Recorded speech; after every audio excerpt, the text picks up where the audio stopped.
lots and a big warm welcome back to my channel, or if you're new, a big warm welcome to my channel. My name's Sophie. I upload every Sunday and my videos are a little bit of a combination of my midwifery journey, lifestyle, beauty, fitness. You're gonna get the whole shebang. But anyway, as you can see by today's title, this is another midwifery related video, and today's video is 5 things that I recommend that you do before you start your midwifery degree. Now, a lot of people have recently found out that they've got places onto their midwifery degree, so I wanted to start by saying a massive congratulations. It is a massive accomplishment to get onto a midwifery degree, so give yourself a pat on the back and well done. There are so many people that are submitting their personal statements, getting invited to interviews, and all of these amazing things are also super important and part of your midwifery journey. So to everybody that is on any part of their midwifery journey right now, you are doing amazingly. Keep at it and never give up on your dreams.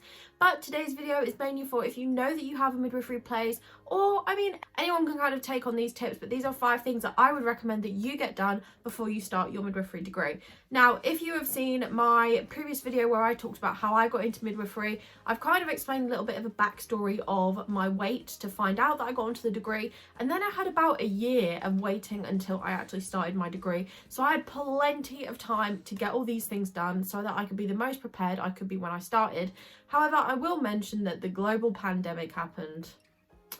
Yeah, so that put a spanner in the works, and obviously did change a couple of things about the university experience as a whole, which I'm sure a lot of you can also understand and appreciate, especially if you're a midwifery student as well. It has changed a complete way that we have run this degree at the minute.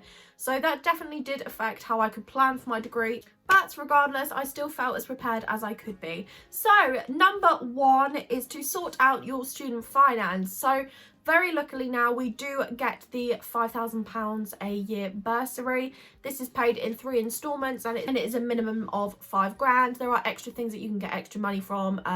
It depends on your catchment area of your placement and the demand for your profession in that area, things like that. But if you go onto the website, it will tell you what you're entitled to. And then of course the dreaded student finance. I say dreaded because I had the worst experience trying to get my student finance sorted. As you guys may know, I moved out when I was 19 and it was still going off my parents' income even though I supported myself entirely, and I had to fight for 6 months to get granted independent status.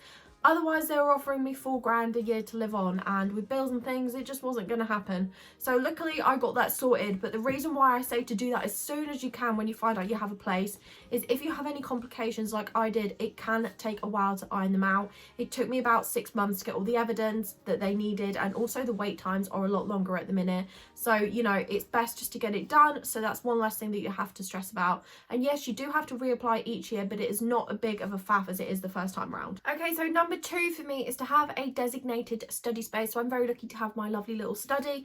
But once you know that you have your place, and even if you've done an access course, you may already have a designated study space, but just having that little area, even if it is a corner in the bedroom or the lounge, having that area that is yours to do your study is really, really important, and making sure that other people know that that is your study space. Before I started my degree, I did like to take myself away and do quite a few things in my study. Of course, I film all my videos in here and I plan my videos in here as well. I also did some of my pre-reading and pre-work before I started my degree in here, just to kind of accustom myself to being in a room on my own and just cracking on with things. That really helped me to stay motivated, because I associate this room with productive things and just ticking off a to-do list in here. Number 3 is to get all the bits and bobs you need. So you may have also seen the videos on my channel where I talk about the placement bag and also essentials for a student midwife. Now, definitely go and watch these videos. I break it all down, the things that you need to buy, because it is so hard and actually quite frankly overwhelming before you start a degree, all the different things that there are available to you, especially for, you know, student midwives, student nurses, all the healthcare professions. There are so many amazing products out there, but they're not always necessary, and that can be quite overwhelming when you feel like you have to have everything but you really don't. So making sure that you start writing a list, make sure that everything on there is what you need, and you know, it gives you plenty of time if you've forgotten something to then go back and get it before you actually start. It kind of ties in for me with just feeling organised and feeling prepared.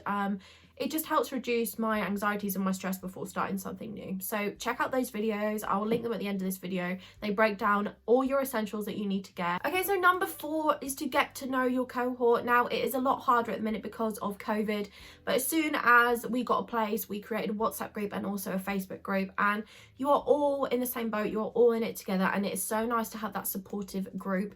Now, we have such a supportive group on our group page. We're always messaging in it. If anyone has a question, you just pop it in there, and it's so nice. Now that we have seen a couple of faces, when we do go into uni, it's nice to put some names to faces, but I would definitely try and get to know your cohort, see if there is already a group for your university and your intake year, or if not, maybe even make one.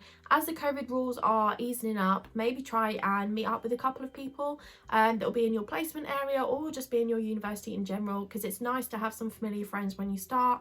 It can be quite overwhelming. It is literally first day of school vibes all over again, and for me that just wasn't what I wanted. So I felt a lot better that I'd spoken to a couple of the girls before I actually started. And number 5 is pre-reading. Now again, this is not for everybody.